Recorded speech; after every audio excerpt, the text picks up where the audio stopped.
And it's an opportunity for us all to make that seismic shift that we need to make in our country, that it has been necessary for so long.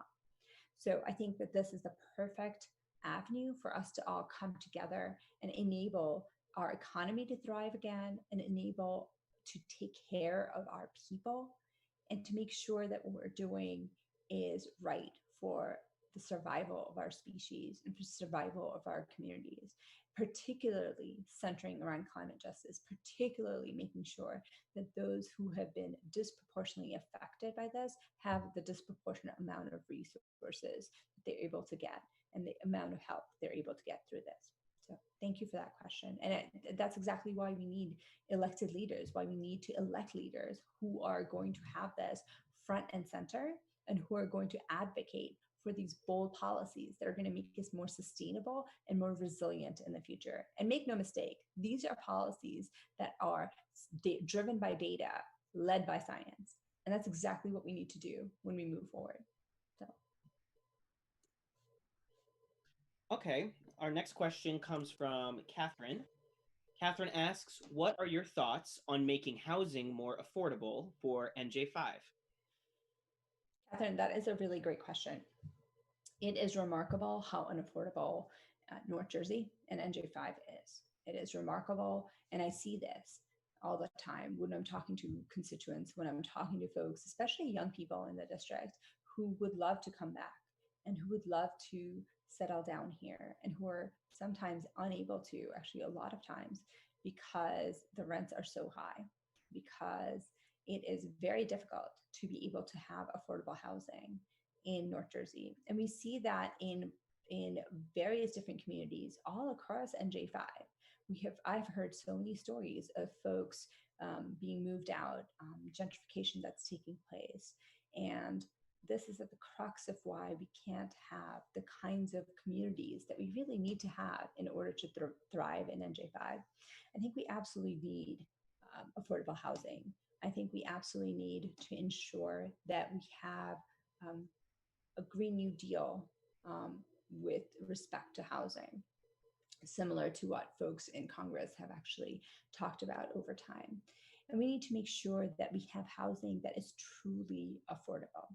We need to make sure that we are able to have our communities that are not segregated because of socioeconomic status, because far too often those communities that are segregated, the low-income communities or communities of color, are the ones that are disproportionately affected by things like environmental racism, by having the lowest amount of resources, by having a segregated education system. I think that whatever we can do on a federal basis to ensure that we can ensure that we have better affordable housing is really one of the things that it's one of my priorities moving forward. And I see that all the time, right? We see it in terms of folks who are unable to be part of our community, to be part of our community in the way that they need to. And I think it's imperative when we move forward for social justice, for thriving communities, for safe and secure areas for all of us, that we end up centering around ensuring that people can actually afford to live across New Jersey 5.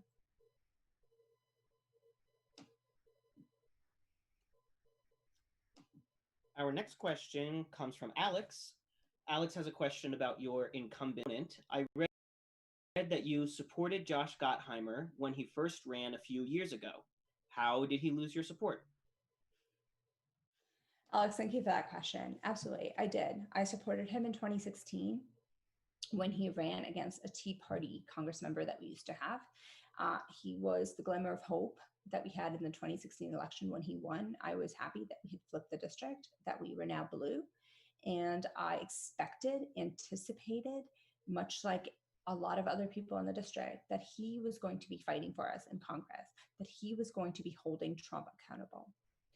Not only did he not do that, he has actively attempted to stymie and obstruct the real democratic policies, the progressive policies that we need in our district, to center around, to make sure that we're helping working families in our district. In his 3.5 years in office, He has voted against the Democratic Party more than 200 times. He has voted to deregulate that banks and to boost Wall Street more than 30 times.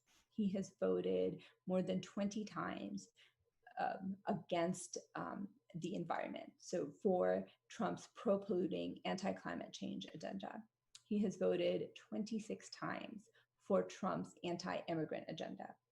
All of those things make it clear that he is not a real Democrat, that he does not have the best interests of the people in NJ5 at heart. And to have a nickname and to embrace a nickname like the human fundraising machine, it's clear that he's out of touch with the voters in our district, with the residents in our district, our pain, our needs, and what we deserve. It's time that we have a representative that actually stands up for everybody in our district.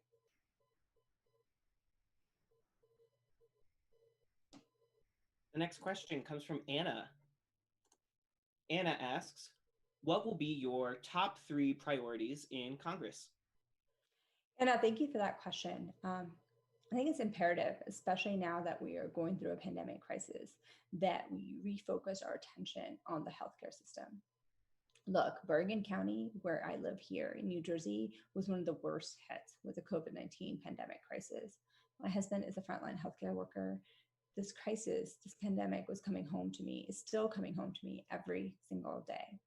We have friends and neighbors who are sick, who have unfortunately died, who are now worried about recovery, who are worried about the bills that they have to pay. So while we're thankful for the many members of our community who have recovered, they are now faced with tens and thousands of dollars in medical debt. And this is on top of the kinds of things that we already used to have. We have friends and neighbors in our community who have lost their jobs and therefore lost their health insurance, or who have had their hours cut and therefore lost their health insurance. In the middle of a public health crisis, the fact that healthcare is a right and not a privilege is now even more clear than ever. I have so many people across NJ5 who have reached out and talked about how they understand even more now, and even better, why healthcare should not be tied to our employment. So advocating for Medicare for all, advocating for a universal healthcare system, single payer healthcare system is, I think, paramount. And if you come out of this pandemic crisis without having this as a priority, I'm really unsure why you're an elected leader. It is so clear that this is where we need to go as a country, as a community, as a society, and it's what we deserve. So that would be one of my main priorities. The climate crisis has arrived, has been here for a long time. It is clearly an existential crisis. Even as we go through this pandemic, and it's a shock to our system, I think what we're failing to realize and understand is much like scientists raising alarm bells with this pandemic that the Trump administration ignored and decided to muzzle scientists, and leading to, frankly, thousands of unnecessary lives that were lost. Much like that, we have been ignoring the climate crisis for decades now. What we absolutely need are leaders in Congress who are going to take the kind of bold climate action that we absolutely need. New Jersey is one of the fastest, one of the most vulnerable states to climate change. We are the 3rd fastest warming state in the country. It is after Sandy, after dealing with the kinds of things that we have all dealt with, whether or not we're in a coastal city, it is imperative, particularly for our infrastructure, that we have a bold, that we have a political leader who's going to take bold climate action. So for me, a priority is going to be framing the Green New Deal, ensuring that we're able to bring back thousands of clean, green energy jobs back to North Jersey. The 3rd priority for me is actually twofold. It's to ensure that we are protecting our dreamers, that we have comprehensive immigration reform, that we are able to ensure that we have a speedy path to citizenship for the 11 million dreamers that are in the country. Look, 1 in 5 residents in New Jersey 5 is an immigrant. These are all issues that affect all of us. And when my Congress member decided that a year ago, after we learned about family separation, when we learned about how we were separating kids at the border. We were not even giving them basic necessities like blankets and toothbrushes. 2 weeks after that, when he led the charge to make sure that there were no guardrails, no accountability, and the millions of dollars that were being appropriated for CBP and ICE, when he did that, he made sure that we were all of his supporters were morally complicit in that decision making. And that was the straw that broke the camel's back for me. I knew that I couldn't sit back anymore. I knew I needed to step up. I knew that we needed leaders, that we needed a Congress member who was going to fight for what is morally right, who's going to fight for humanity. And we know that most folks across the district, across America, believe that as well.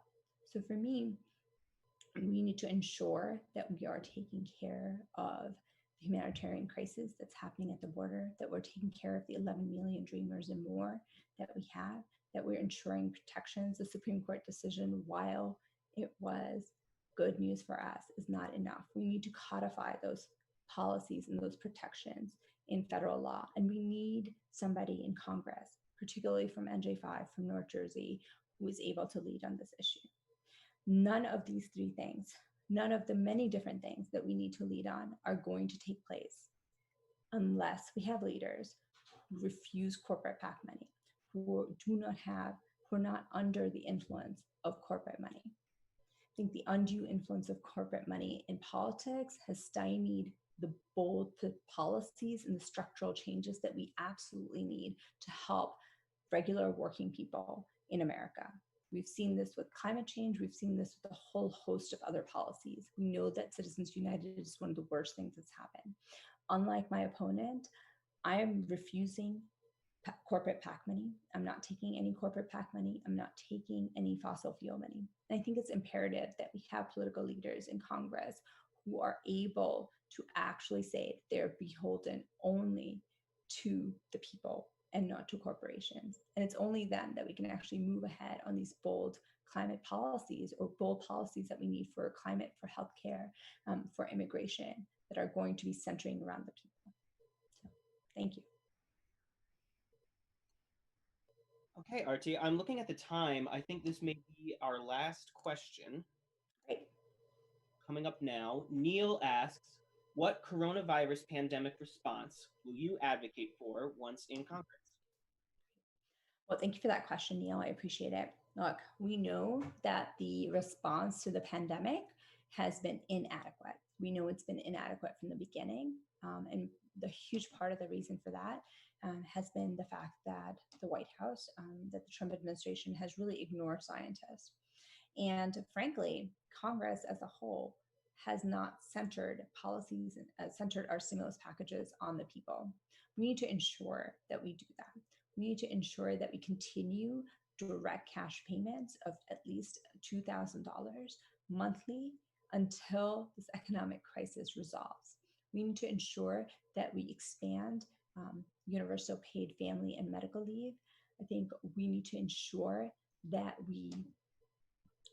when we move forward, as we're trying to get out of this economic crisis, that we are using the framework of the Green New Deal to bring the green jobs back.